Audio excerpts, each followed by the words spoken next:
Section 3.6, Derivatives of Logarithmic Functions.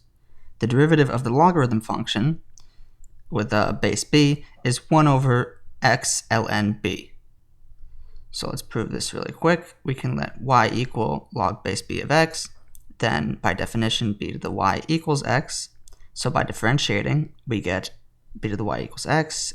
We do the derivative of both sides. We get b to the y times ln b times dy dx, and then derivative of x is just 1, and then dy dx is equal to 1 over b to the y ln b by dividing both sides, so we get 1 over x ln b.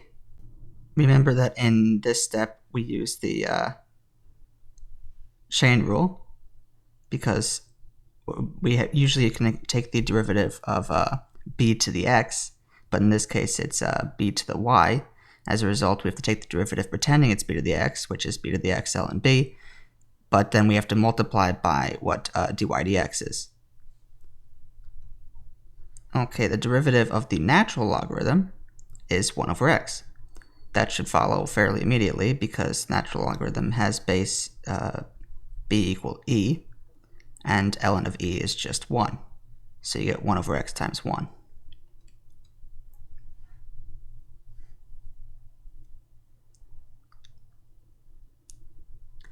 Let's differentiate y equals ln of x cubed plus 1.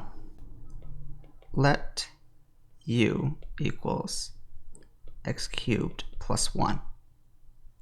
So then we have y equal to ln of u. We know that dy dx is going to have to be done using the chain rule then. We'll take dy du and multiply by du dx. So derivative of y, well, with respect to u, ln u just gives us 1 over u by what we just proved.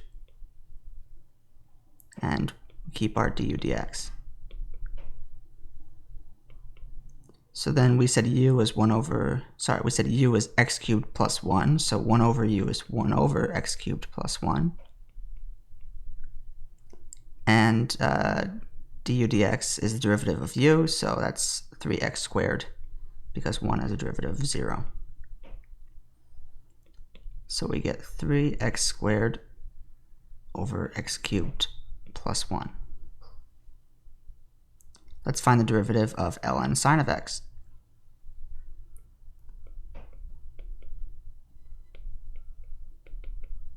So we pretend that it's just ln of x, so that'll be 1 over x.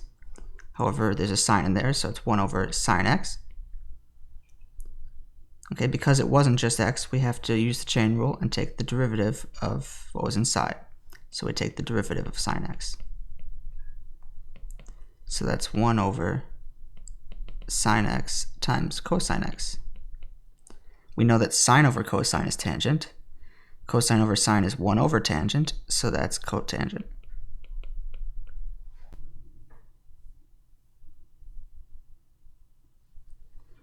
Let's differentiate the square root of ln x. In this case, ln is on the inside. So let's take f prime of x. We have to do the square root derivative first because it's on the outside. So we pretend that ln x is just x. That means it would be half of x times, half times x to the minus 1/2. But inside was not x, it was ln x. And then we take the derivative of what was inside.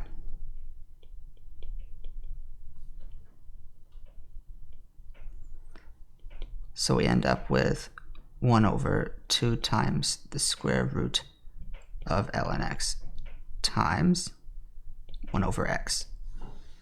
Because the minus half power is the same as just putting it in the denominator. And then derivative of ln x is just 1 over x. So we end up with 1 over 2x times the square root of ln x. Very often, when we write log without a base, we imply that it's either base 10 or base e. In order to remove the ambiguity, we're writing base 10 over here. So f prime of x we want to do the derivative of log base 10 2 plus sine x. So remember that it's similar to the natural log derivative, but we just multiply by ln of the base. So this is 1 over 2 plus sine x, and then times an ln of 10. Then, by the chain rule, we have to multiply by what was inside, so we multiply by 2 plus sine x, the derivative.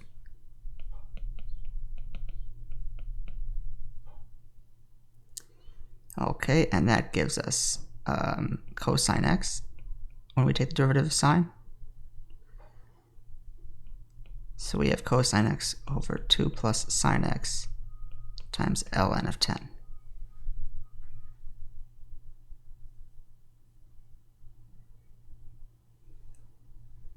Okay, let's differentiate this guy.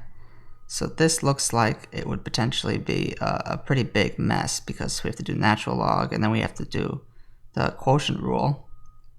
So it wouldn't be too fun. However, recall that there are some properties of logs with quotients. The logarithm of a quotient is the same thing as taking two logs and subtracting them. So if we remember that, then taking the derivative of ln of x plus 1 over square root of x minus 2 can be made the same as taking the derivative of ln of x plus 1 minus half ln x minus 2.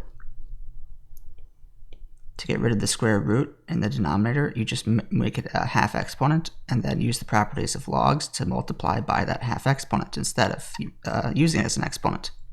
And then getting rid of the quotient, we just subtract.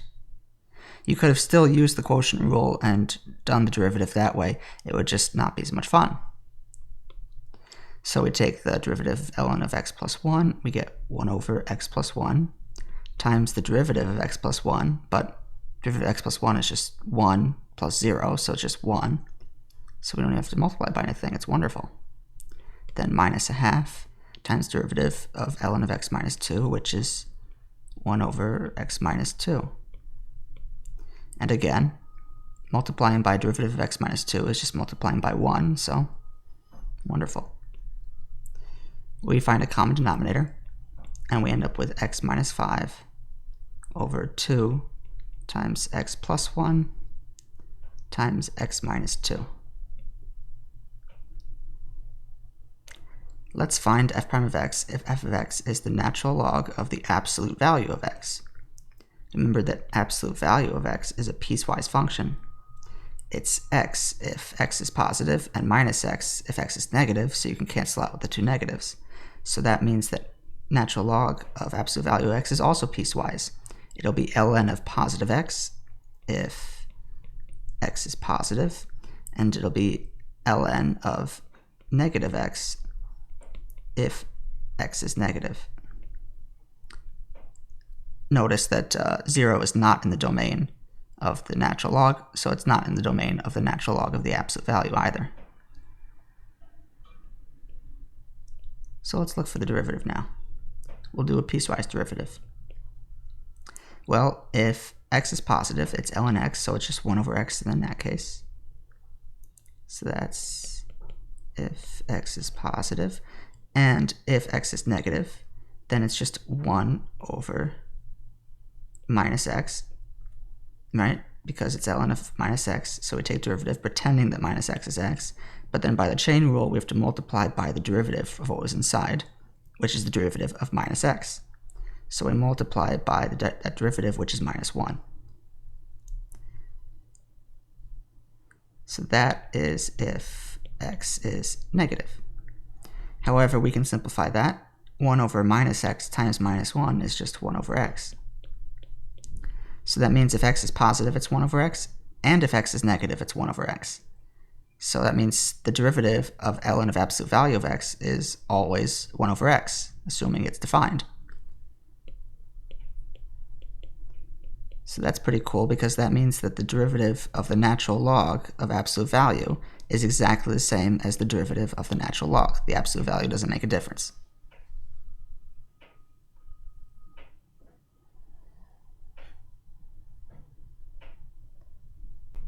Logarithmic differentiation is the method of calculating derivatives of functions by taking logarithms, differentiating implicitly, and then solving the resulting equation for the derivative. You'll notice in a previous example we used some laws of logarithms to make the expression a lot simpler before differentiating. That's pretty much what we're using in this case too. We're taking advantage of these laws of logarithms to make differentiating a lot easier, and we're also using implicit differentiation at the same time.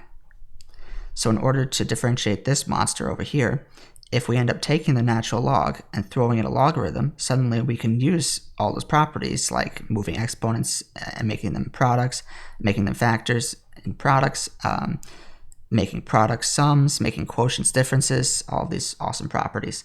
So what we do is we take the natural log of both sides. So instead of y equals this, it'll be ln of y equals 3/4 ln x instead of x to the 3/4. And then instead of times square root of x squared plus 1, it's plus half ln of x squared plus 1. I make the square root into an exponent, move it out in front, make the product into a sum, and then instead of dividing, we'll subtract by 5 times ln of 3x plus 2.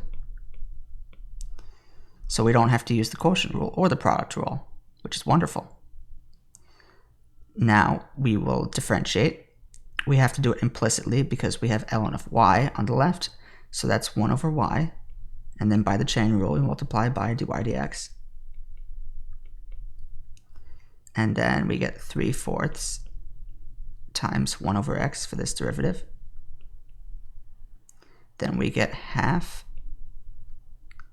times 2x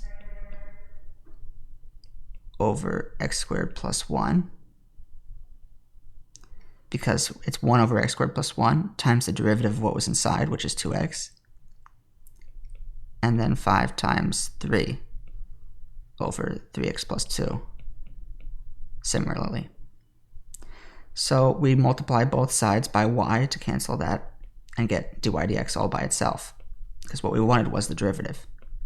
So we get y times 3 over 4x plus x over x squared plus 1 minus 15 over 3x plus 2. Okay, so then the only thing you have to remember here is that in general, when you take implicit differentiation, when you apply that, you end up with a derivative in terms of x and y, because in general you're doing it to things that you can't solve for y. So in this case, we actually can solve this for y. It is solved for y to begin with. So we have an explicit formula for y, so we shouldn't abandon that. We should plug it in.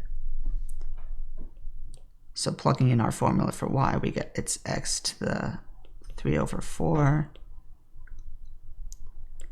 square root x plus 1 over 3x plus 2 to the 5th.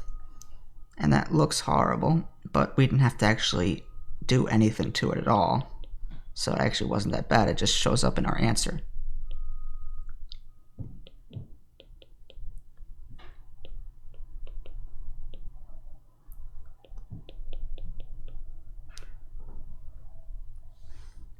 Let's revisit the power rule now.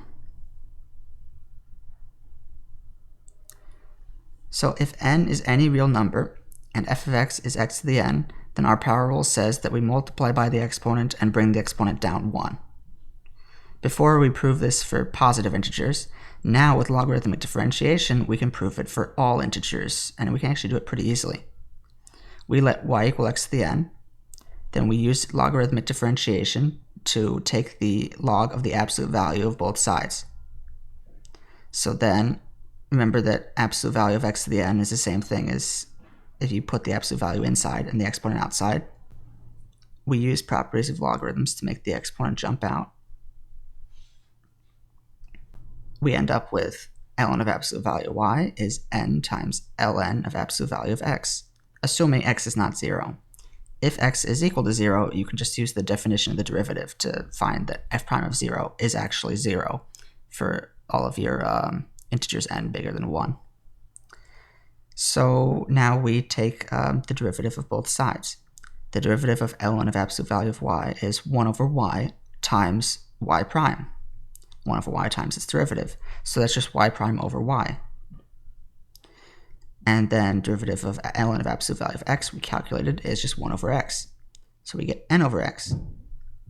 We multiply both sides by y so that we can get y prime all by itself. And then we have an explicit formula for y, just as in the previous example. So we substitute that in for y. X to the n divided by x to the 1 is x to the n minus 1.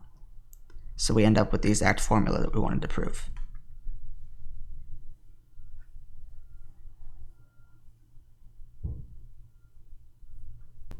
Let's differentiate y equals x to the square root of x.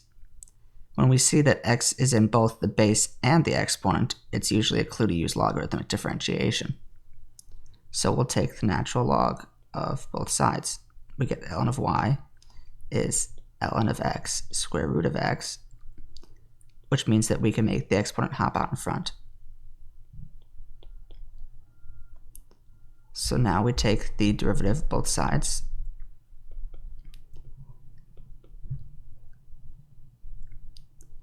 So now we have to use the product rule. So we're taking square root of x times the derivative of ln x plus ln of x times the derivative of square root of x. We multiply through by y, and we get that y prime is equal to y times 1 over square root of x plus ln of x over 2 rad x. And we find a common denominator by multiplying by 2. And we substitute for y, because we know what y equals, and we get x to the square root of x times 2 plus ln x over 2 rad x. There is an alternative method to doing this. Sometimes that there are tricks you can do, like swapping in an e, because we know e to the ln is cancellation. It's kind of like when you add and subtract the same thing, like when you're doing completing the square. In this case, we're just going to swap in an e, and we can see that we get the exact same answer even without logarithmic differentiation if we think of this trick. So this derivative is the same thing as if I insert an e and insert an ln. E to the ln x cancels and just gives you x. So that means that this is the same as doing the derivative of e to the x, which is just e to the x, but it wasn't x, it was square root of x ln x, so we have to use the chain rule and multiply by the derivative of that.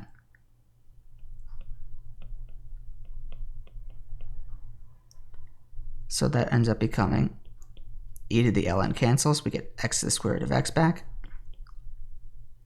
and we get the derivative of square root of x ln x.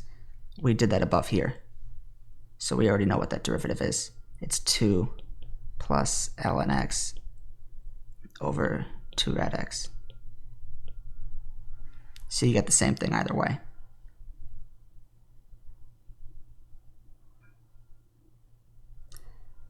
The number e can be defined as the limit e equals the 1 plus 1 over n to the n as n tends to infinity.